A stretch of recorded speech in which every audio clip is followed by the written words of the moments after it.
She never thought about how quickly life can change. One moment, she's texting a friend, waiting in her car, thinking about lunch, plans, the weekend. And then, in a blink, you're gone. No goodbye, no warning, just silence. This is the story of Naomi Irion, an 18-year-old full of hope, chasing dreams in a quiet Nevada town. She wasn't out partying, she wasn't in danger. She was just waiting for a ride to work. And then she disappeared. In broad daylight, from a Walmart parking lot. What happened to Naomi would spark a statewide search, a family's worst nightmare, and a criminal investigation that peeled back layer after layer of horror. But this isn't just another missing persons case. This is about how evil can wear a calm face, and how tragedy can hide in the ordinary. Welcome to Mystery Unveiled, True Crime. Thank you, my viewers. A special thank you to our loyal subscribers for joining us as we uncover the darkest, most gripping true crime stories every single day. Your support fuels our mission to bring you both infamous cases and chilling untold mysteries. Don't forget to hit that subscribe button and turn on notifications. You won't want to miss what's coming next. It was the 12th of March, 2022. A Saturday. Quiet. Still. Fernley, Nevada was slowly waking up. The streets barely stirred. Just another day. But for 18-year-old Naomi Irion, that day would become anything but ordinary. She got up early, like she always did. Maybe she had cereal. Maybe she didn't eat anything at all. Teenagers sometimes skip breakfast. She lived with her older brother, Casey, after moving back from South Africa, where her parents worked as missionaries. She had plans, real ones. Naomi wanted to go to college. She wanted to see the world. She had ambition, light in her eyes. She was working at Panasonic Energy, taking the shuttle from Fernley to the Gigafactory in Sparks every morning. It was routine, safe, predictable. She left the house around 5 a.m. It was still dark out. Desert mornings are like that, cold and silent. She pulled into the Walmart parking lot, her usual pickup spot, parked in her regular space, opened her phone.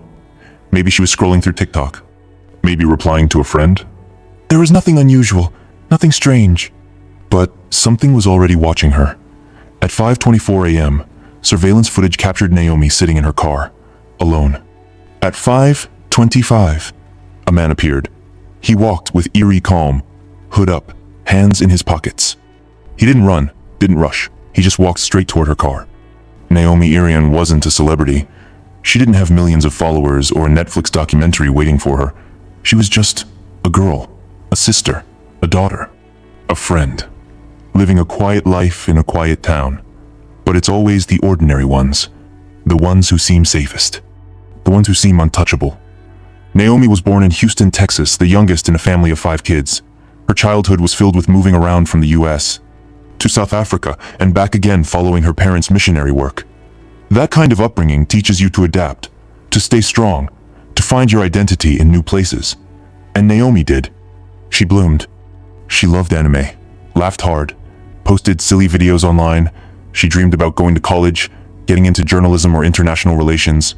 She was smart, but not just book smart. She had that quiet kind of awareness, the kind that made you think she noticed more than she let on.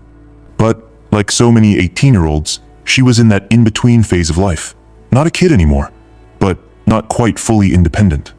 Working, saving money, figuring it all out, just trying to build something. That's why she was in Fernley, Nevada, living with her older brother Casey, a Navy veteran, while she held down her job at Panasonic. She wasn't out late. She wasn't running with the wrong crowd. She wasn't doing anything dangerous. She was doing everything right, and still, evil found her. Later, people would ask how something like this could happen. How could a girl be taken from a Walmart parking lot and no one see? But the truth is, evil doesn't need a lot of time. It doesn't need a dark alley or a shadowy figure in the middle of the night. Sometimes, it walks right up in broad daylight, puts on a mask of calm, and takes what it wants. Naomi had her whole life ahead of her, and in the span of just a few minutes, that life was stolen. By a man no one knew. A man who didn't flinch, didn't panic, just got in her car and drove away. And somewhere out there on a dusty Nevada highway, under a rising sun, Naomi was being held against her will. No one knew where. No one knew why. And no one knew how bad it was about to get. The Walmart parking lot on Newlands Drive was just that, a parking lot. Empty spaces, faded lines, fluorescent lights buzzing overhead. No one thought twice about it. Until the 12th of March, 2022. That morning, it became a crime scene. before anyone even realized a crime had happened. Naomi's car, a 1992 Mercury Sable, sat in that lot for hours after she vanished. It wasn't until later that afternoon, when she didn't come home, that her family began to worry. Her brother Casey tried calling. No answer. He texted. Still nothing. At first, maybe he thought she missed the shuttle. Maybe her phone died. Maybe she was working overtime. But as the minutes turned into hours, that hope began to die. By evening, panic had set in. This wasn't like Naomi. She was always in touch, always reliable. Casey drove to the Walmart. He looked around, unsure what he was even looking for. But there, parked crookedly, like someone left in a rush, was her Mercury. She was gone, but the car was still there. That was the moment everything shifted. The family called police. The report was made. But something about the situation felt off. Her purse was missing. Her phone was off. No notes, no signs of a struggle, but also no signs of a voluntary disappearance. She didn't take clothes, she didn't take money, she didn't run away, and when police reviewed the parking lot surveillance footage, the story cracked wide open. There she was, 5:24 a.m., sitting in the car, scrolling, and then 5:25 a.m. The man, tall, hoodie up, no hesitation. He walked with purpose, like he knew exactly what he was doing. He didn't pull a weapon, didn't force the door open. He just got in. You can almost feel the chill watching it. That moment when her world went silent, when a stranger stepped into her life and erased her from it. And the worst part? Nobody was there to stop it. No one saw it live. No one called it in. Only the cold, unblinking eye of a surveillance camera captured Naomi's final known moments. Whatever happened next didn't happen in front of that camera. It happened somewhere out there, in the Nevada desert, beyond the edge of the frame, and Naomi Irion was officially missing. You'd be amazed at how fast life can fall apart. For the Irion family, it took less than 24 hours. By the time Sunday morning came, Naomi had been missing for over a full day. Still no messages, no calls, no signs, just her empty car, and a growing, suffocating silence. Casey Irion knew something was wrong. He felt it in his gut, that sharp, twisting instinct that something terrible had happened. He wasn't the kind of guy to panic easily. Former military, calm under pressure. But this wasn't something you could rationalize away. He went to the police again, this time, pushing harder. Naomi's car wasn't towed. It wasn't broken into. She hadn't texted anyone. And that Walmart footage? It changed everything. Local deputies reviewed the footage. Then the Lyon County Sheriff's Office got involved. Suddenly, this wasn't just a missing person case. It was something else, something darker. And while law enforcement worked quietly behind the scenes, Naomi's family took matters into their own hands. They printed flyers, shared her face on social media, posted to Facebook groups, community pages, Reddit threads, anywhere that might lead to a clue. Because the truth was, even with that surveillance footage, there was no real lead. Who was that man? Where did he take her? What happened after they drove away? There was no license plate. No clear look at his face. Just a blurry image of a tall man in dark clothing, and Naomi, sitting silently beside him. It was the kind of thing that made your stomach drop. Because once you saw that footage, you knew. She didn't leave willingly. She was taken. And now, time was the enemy. Every hour that passed made it worse. Every unanswered call, every dead-end lead. Friends showed up to help search the surrounding desert. Volunteers scanned highways, truck stops, remote roads. They checked ditches, abandoned buildings, anything that might hold a clue. But the Nevada desert is vast, endless. It can swallow secrets whole. And as the sun set on day 2, Naomi was still nowhere to be found. No trace. No signal, no voice. Just a family desperate for answers, and a community beginning to realize something terrifying. There was a predator out there, and no one knew who he was. At first, everyone checked their phones, again and again. Maybe she messaged someone else. Maybe she left a voicemail. Maybe, just maybe, Naomi had a plan no one knew about. But nothing came. No calls, no texts, no accidental Instagram story, no geotag. Just silence. The kind of silence that doesn't feel accidental. The kind that grows louder the longer it lingers. Her phone was off, not dead off. No activity on her social media. No use of her bank cards. No sign she'd been online at all. It was like she'd been plucked from the earth and erased. Casey and the rest of the Irion family were now living minute to minute, checking local shelters, hospitals, motels, gas stations, anywhere she could have ended up. But deep down, they already knew. Naomi wouldn't just disappear. Not like this. Not without saying something. Her friends said the same thing. She was the type to text back, to call. She stayed in touch. Even when she was tired or stressed, she always let someone know where she was, which is what made the silence feel so devastating and so heavy. Because silence doesn't just mean absence.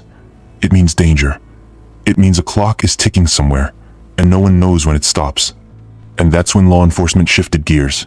Naomi's disappearance was now officially being investigated as a possible abduction. The FBI joined the search. The local media started running the story. News stations played the Walmart footage again and again, showing the man slipping into her car, as calm as a shadow. And suddenly, Fernley, Nevada, this quiet little desert town was on edge. Mothers stopped letting their daughters go out alone. Walmart employees scanned every unfamiliar face, and people started locking their doors at night for the first time in years. Because what happened to Naomi wasn't just rare, it was chilling. She wasn't walking down a dark street. She wasn't hitchhiking. She wasn't doing anything risky. She was just waiting for a ride, and she vanished. And now, as the days dragged on, the fear was turning into something worse. Hopelessness. Because how do you search for someone when you have nothing to go on? The man in the hoodie. He haunted the footage. Every time detectives rewatched that Walmart tape, he stood there silent, faceless, powerful. He didn't speak. He didn't rush. He just moved. Like he belonged. And that made it worse, because it meant he'd done this before. He didn't fumble. Didn't hesitate. He walked directly to Naomi's car, climbed in, waited a few seconds, and then drove off. That confidence doesn't come from impulse. It comes from experience. And suddenly, investigators had a new fear. What if this wasn't his first time? The FBI released still images of the suspect. They enhanced the footage, zoomed in, cleaned it up, but he kept slipping through. His hoodie was pulled tight. His posture was generic. He didn't have any distinctive tattoos, no limp, no visible marks. He could be anyone, a stranger, a neighbor, a co-worker. And that's what made it so terrifying. Because now, the community wasn't just afraid for Naomi, they were afraid for themselves. This man was still out there, free, hidden, watching. And every minute that passed without identifying him was another minute Naomi was in danger. Law enforcement worked around the clock. They checked sex offender registries, pulled footage from other businesses nearby, interviewed employees, customers, shuttle drivers, Walmart staff. They started to build a profile. This man was likely local. He knew Naomi's routine where she parked when she arrived, that she was alone. He didn't smash a window, didn't drag her out. He knew the door would be unlocked. He knew she wouldn't scream. He likely even knew she'd be distracted by her phone. This wasn't random. It was premeditated. It was methodical. He had watched her, studied her, waited for the perfect moment. And when he struck, detectives began circulating a new clue. A dark, mid-2000s Chevrolet pickup truck seen near the scene. The driver matched the general description. Broad shoulders, tall, hooded. The public was asked to come forward. Any sighting, any tip, any suspicion. Because even though the man in the hoodie vanished from the parking lot that morning, he was still in the shadows. Somewhere out there, watching, waiting, while Naomi remained silent. Miles and miles of open land, desert roads that seemed to stretch into forever. No signs, no sounds, just heat and silence. It's a place where things can disappear. People, cars, secrets. And Naomi's trail was vanishing into it.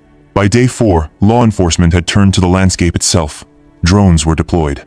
ATVs combed through remote trails. Search dogs sniffed for a scent that was fading fast in the dry desert air. Volunteers showed up in waves, boots crunching over dirt and sagebrush. They walked in rows, eyes scanning every inch of sand for something, anything. A shoe, a tire track, a torn piece of fabric, a phone, a clue. But the desert gave them nothing. No footprints, no drag marks, no disturbed earth. Just an unending silence, broken only by the occasional gust of wind, and the quiet question growing louder in every searcher's mind. Where the hell did she go? The Irion family refused to slow down. Naomi's mother, Diana, spoke to the media daily, pleading, begging, not just for her daughter's safe return, but for anyone watching to do something. And still, no ransom, no demands, no communication from whoever took Naomi. Whoever this man was, he didn't want attention. He didn't want money. He wanted Naomi gone. And that terrified everyone. Because this wasn't an act of passion. It wasn't spontaneous. It was cold, Planned, precise, the FBI doubled down. A $10,000 reward was announced. Flyers were plastered across the state truck stops, highway rest areas, diners, gas stations. Drivers were urged to check their dashcams. Hikers were asked to stay alert. But the landscape was too vast, and time was running out. Even the sun seemed more hostile now, its light exposing the emptiness of every trail they searched, its heat pressing down on the volunteers, drying out hope by the minute. And still, Naomi remained a whisper. Somewhere out there, lost in the dust, the 25th of March, 13 days since Naomi disappeared. 13 days of searching, of begging, of praying, of silence. But that day something changed. In a quiet corner of rural Nevada, just east of Fernley, officers were following up on a lead. A local tip. Something vague. Someone had seen a man days ago near an old abandoned property. A man who didn't belong. A man who matched a blurry image from the Walmart footage, and then just miles away from where Naomi was last seen, police spotted it. A truck. An older model Chevrolet. Dark blue, slightly worn, dust-covered, parked awkwardly behind a home, like someone had tried to hide it but didn't know how. The license plate was run, the registration flagged, and when deputies knocked on the door of the home, they came face to face with Troy Driver. A 41-year-old man with a past. A violent past. One that included time in prison and a criminal history that stretched back decades. He wasn't just a stranger. He was known. To the system, to the law, to danger. And suddenly, all eyes turned to him. Troy Driver didn't resist when officers questioned him. He was calm. Measured. Too calm. They searched his truck. They found traces small, but telling. Evidence that connected him to Naomi Irion. He was arrested on charges of kidnapping, held without bail. But even then, Naomi was still missing. Police interrogated him for hours. Did he talk? Did he confess? They wouldn't say. The investigation was still active, still fragile. But the pressure was mounting. The community wanted answers. Naomi's family wanted truth. And somewhere in the desert, the rest of the story was waiting to be found. When the news broke, people gasped. Troy Driver? That guy? He wasn't exactly invisible in the small Nevada towns he drifted through. He worked in construction, was known to be quiet, kept to himself. Just another guy with a pickup and a past. But dig just beneath the surface, and the picture darkens. Driver had a rap sheet, a long one. Back in California, when he was just a teenager, he was part of a brutal crime. Armed robbery, burglary, and most haunting of all, the cover-up of a murder. He'd helped hide the body, helped conceal what had happened, and for that, he served time. But when he got out, the world forgot. He moved, changed jobs, started over, like a snake shedding its skin, except the monster was still inside. Now, in 2022, law enforcement was peeling back the layers. They searched his home, his vehicles, his digital footprint. They seized his devices, phones, computers, anything he might have used to stalk, plan, communicate. They found maps, tools, items that didn't belong, and in his truck, traces of DNA, Naomi's DNA. There was no more maybe, no more possibly. This man, this predator had been with her. And yet, Troy Driver said nothing. No explanation, no confession, no remorse. He invoked his rights, lawyered up, and let the silence speak for him. For Naomi's family, it was unbearable. They knew now who took her. They even had him in custody. But the question that mattered most still hadn't been answered. Where was Naomi? And behind every closed door, every unspoken word from Troy Driver, was the echo of her name. Waiting to be found. Waiting to be brought home. Waiting for justice. The 29th of March, 2022. 17 days after Naomi vanished. 17 days of waiting, of hoping, of holding on to every second, every headline, every rumor. 17 days since she smiled from the driver's seat of her car, waiting for her shuttle to work. That's when it happened. In a remote area of Churchill County, over 150 miles from the Walmart where she was last seen, search teams made a discovery. An area tucked far off the road, secluded, quiet, a place someone would only know if they wanted to hide something forever. And in that silence, they found her. Naomi Irion's remains were discovered in a shallow grave, buried in the dirt, covered in brush, left in the middle of nowhere like she meant nothing, but she meant everything to her family, to her friends, to every person who walked the desert searching, to every volunteer who refused to quit. And now, they had their answer. But it wasn't the one they prayed for. It was grief. Shattering. Final. Unforgiving. And with that discovery, the case transformed no longer a search. Now, it was a murder investigation. The FBI confirmed the identity. Naomi was gone. She had been taken, and her life had been stolen in the most callous, cold way imaginable. The Irion family issued a statement, not full of anger, but of heartbreak, of remembrance. They wanted Naomi remembered for her light, not her end. They wanted people to see her smile again, to know who she was, not just how she died. And across Nevada and beyond, strangers mourned with them. Because this wasn't just about one girl, it was about every girl. Every woman who's ever looked over her shoulder. Every parent who's ever waited up at night, praying their child made it home. Naomi's story had become a symbol of pain, of injustice, but also of truth. Truth that predators walk among us. Truth that evil doesn't always knock. Sometimes it slides quietly into the passenger seat. And truth that we can't look away anymore. After the discovery, the town of Fernley changed. The signs that once read, "Missing Naomi Irion," justice for Naomi. And that justice? It had a name, Troy Driver. The man who once hid in plain sight behind a hoodie, behind a truck, behind silence, was now the focus of a murder case that gripped the nation. Prosecutors moved quickly. The charges stacked like bricks around him. First-degree murder, kidnapping, destruction of evidence, burial of a human body in an unauthorized place. Each charge a reflection of the evil he carried out, and the world began to see who Troy Driver really was. A man with a pattern, a past he never outran, a future that would now be written behind bars if justice held strong. Naomi's family didn't rest. They attended every hearing. They faced him, looked straight into the eyes of the man who took their daughter. Her brother, Casey, spoke out again and again. This can't be how her story ends. Not in silence, not in darkness. They launched a foundation in her name, pushed for safer rideshare systems, advocated for stronger surveillance in public spaces, pushed for change so no other family would have to live through what they had. The community stood with them. People who never met Naomi wore bracelets with her name. Drivers placed her photo on their dashboards. Women walked to their cars in groups, keys gripped between their fingers, a habit now made permanent. Naomi's story had become everyone's story. But then, in August 2022, a twist no one saw coming. Troy Driver, the man awaiting trial, was found dead in his jail cell. Suicide. A final, silent escape. Cowardly, cruel, no trial, no confession, no final words.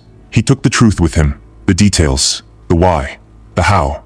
For Naomi's family, it was another kind of loss. There would be no courtroom showdown, no sentence, no guilty verdict, only an empty cell and more unanswered questions. But here's the thing about Naomi Irion's story. It didn't end with a grave, or a cell, or silence. It lives on in every parent who double-checks their daughter's location, in every community that installs another camera, in every law rewritten to protect the next Naomi. She didn't vanish. She became a voice, louder than the man who tried to erase her. And now, it's our job to make sure that voice keeps echoing. Naomi Irion, that's who she was. Not just a name in a headline, not just a tragic statistic. She was a daughter, a sister, a friend, a young woman full of life, laughter, and dreams. Her bright future was taken from her in a moment of cruelty. But her legacy, her story, it would not be lost. Because the truth is, Naomi's disappearance sparked something far greater than just a search for answers. It sparked a movement. Thanks for watching. Like, subscribe, and hit the bell for more notification.